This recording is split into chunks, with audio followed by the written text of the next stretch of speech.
ইসলামের প্রারম্ভিক যুগে আরবদের রচিত কবিতাসমূহ ইতিহাস ও সাহিত্য গ্রন্থে আজও বিদ্যমান। সংখ্যার দিক থেকে যা নিতান্তই কম নয়। সে যুগের প্রতিটি ঘটনার সাথে জড়িত অসংখ্য কবিতা আমরা আজও দেখতে পাই। রাসূল পাক সাল্লাল্লাহু আলাইহি ওয়াসাল্লামের আবির্ভাব ও তার ইসলামের দাওয়াত প্রদান ছিল সে সময়ের বৃহত্তম ঘটনা। এই দাওয়াত তাদেরকে অস্ত্র ধারণে বাধ্য করে। আরববাসী মুমিন ও মুশরিক এ দুভাগে বিভক্ত হয়ে পড়ে। যারা সত্যিকার ভাবে ঈমান এনেছিল এবং যারা তাদের প্রাচীন পৌত্তলিক ধর্মের পক্ষে প্রতিরোধ খাড়া করে আল্লাহর পথে প্রতিবন্ধক হয়েছিল, এদের উভয়ের কার্যাবলীর বর্ণনা সে যুগের কবিতায় রয়েছে। অবশেষে আরব উপত্যকায় ইসলাম প্রতিষ্ঠিত হলো। তবে আবু বকর রাদিয়াল্লাহু এর খেলাফত কালে কোনো কোনো গোত্র ইসলাম পরিত্যাগ করে মুরতাদ হয়ে গেল।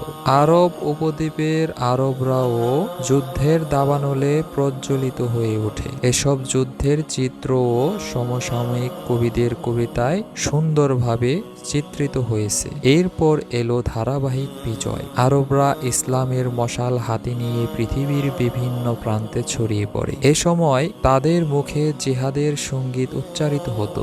এই যুগে বহু কবি কেবলমাত্র বিশেষ কোনো ঘটনাকে কেন্দ্র করেই নয়, বরং নিজ ব্যক্তি সত্তা ও গোত্রকে কেন্দ্র করেও ইসলামের আলোকে কাব্য চর্চা করেছেন।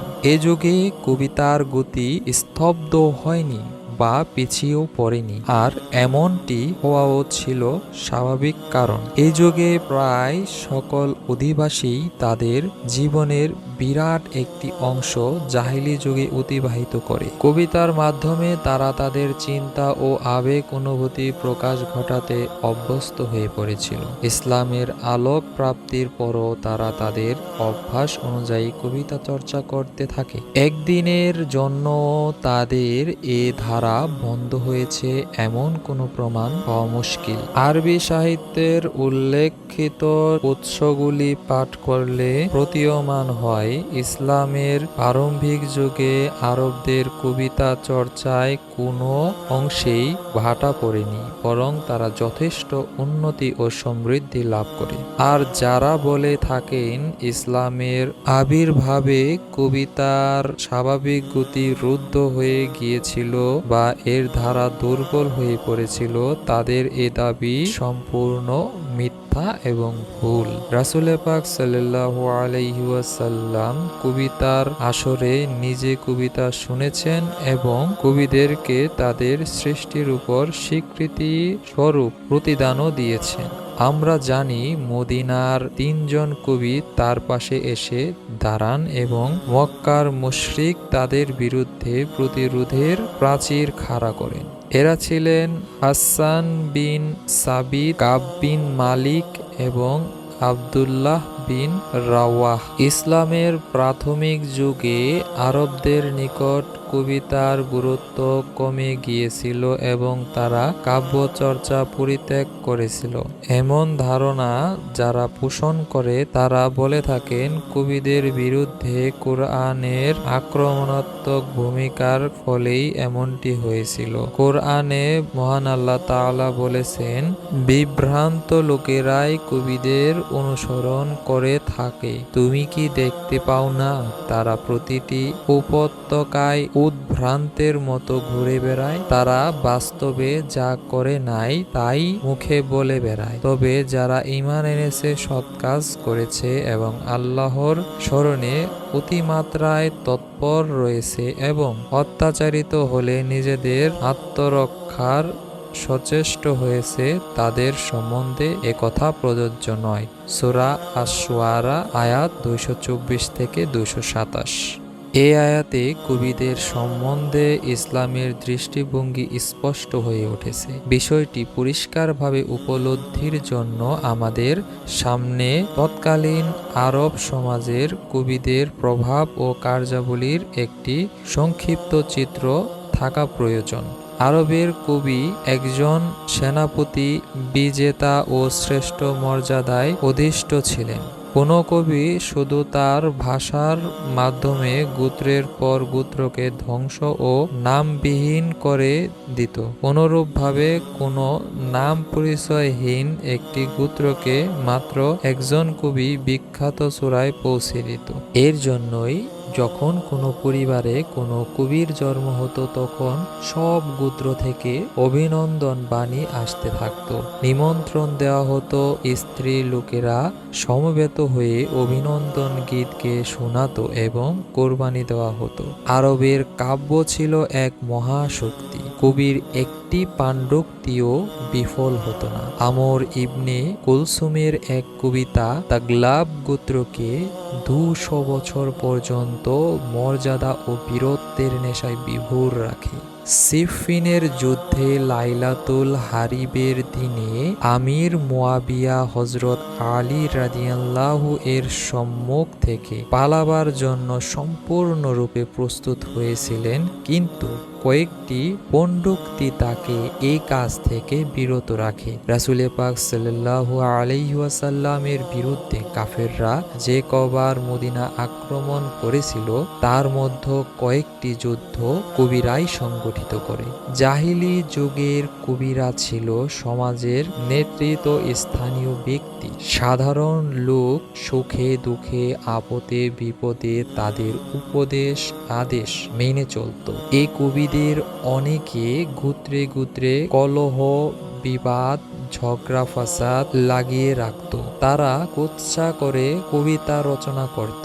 এতে গোত্রের লোকেদের মধ্যে যুদ্ধের স্পৃহা প্রলোভ হতো। তারা মদ জুয়া অশালীন আচরণের প্রশংসায় কবিতা রচনা করত। এভাবে মানব চরিত্রে অবনতিতে তাদের কবিতার বিশেষ অবদান ছিল। সে সময় পবিত্র কোরআনে মহান আল্লাহ তাআলা এবং রাসূল পাক সাল্লাল্লাহু আলাইহি ওয়াসাল্লাম নিজেও কবিদের এসব ইসলাম বিরোধী কার্যকলাপের নিন্দা করেছেন। মানব কল্যাণী যে মহাগ্রন্থ ও মহামানবের মুখ্য ব্রত, তারা এই ধরনের ভাব বিলাসী ও অসংযমী কবি ও তাদের কবিতা অপছন্দ করেন। এটা স্বাভাবিক কথা। উল্লেখিত আয়াত দ্বারাই প্রমাণ হয় কোরআন সেই সব মুশরিক কবিদের নিন্দা ও সমালোচনা করেছে যারা রাসূল পাক সাল্লাল্লাহু আলাইহি ওয়াসাল্লামের কুৎসা করে কবিতা রচনা করত। তারা দাওয়াতের প্রতিবন্ধক হয়ে দাঁড়িয়েছিল।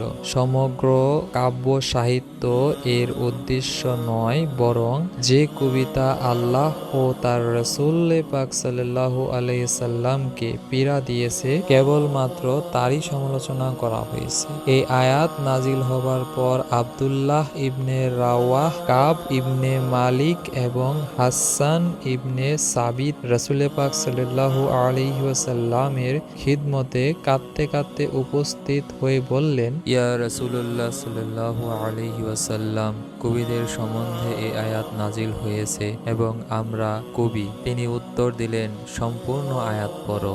ঈমানদার নেককারদেরকে বলা হয়নি? তখন তারা নিশ্চিত হলেন এই উদ্দেশ্য। রাসূলুল্লাহ সাল্লাল্লাহু আলাইহি ওয়াসাল্লাম বলেন, তোমাদের কারো পেটে কবিতা থাকার চাইতে সে পেটে পুঁজ পরিপূর্ণ হয়ে তা পচে যাওয়া অনেক উত্তম। মা আয়েশা রাদিয়াল্লাহু হাদিসটি শুনে বলেছিলেন, হুজুর পাক সাল্লাল্লাহু আলাইহি ওয়াসাল্লাম কবিতা দ্বারা ওই সমস্ত কবিতা বুঝিয়েছেন যেগুলোতে তার কুৎসা বর্ণিত হয়েছে। অশালীন অশ্লীল এবং ইসলামী মূল্যবোধের পরিপন্থী সকল কবিতাই হাদিসের অন্তর্ভুক্ত। এই আলোচনা থেকে আমরা স্পষ্টভাবে বুঝতে পারি যে কবিতা আরববাসীদের জীবনে একটি অতি গুরুত্বপূর্ণ ভূমিকা রেখেছে এবং সেই কারণে ইসলামে উত্তম ও অর্থ সমৃদ্ধ কবিতার খেলাফে কোনরূপ আদেশ দেওয়া হয়নি। তবে অশ্লীল কবিতা একটি সমাজকে অসভ্য করে তুলতে খুব বেশি ভূমিকা রাখে। তাই ওইসব কবি ও কবিতার বিরুদ্ধে আল্লাহ ও তার রাসূল সাল্লাল্লাহু আলাইহি ওয়াসাল্লাম পরিষ্কারভাবে সতর্ক ও সচেতন করেছেন। কেননা একটি সাধারণ শিক্ষিত মানুষ যদি ধর্মের দিক দিয়েও না দেখে তবুও তার কাছে সমাজের খোলাখুলিভাবে অশ্লীল কথা ছড়িয়ে বেড়ানোকে সে অতি নীচ ও অসৎ কাজরূপেই গণ্য করবে। ইসলাম মানুষকে দয়াময় আল্লাহ তাআলার পথের দিকে ডাকার সাথে সাথে একটি সভ্য জীবনযাপন করার জন্যও পথ নির্দেশনা করে। আর সেজন্যই ইসলামকে আমরা মুসলিমেরা একটি পরিপূর্ণ ও সর্বোত্তম ও সত্য ধর্ম হিসেবে প্রচার করি। আল্লাহর তরফ থেকে আসা একটি জীবন বিধান এবং আল্লাহর মনোনীত একমাত্র ধর্ম হলো ইসলাম।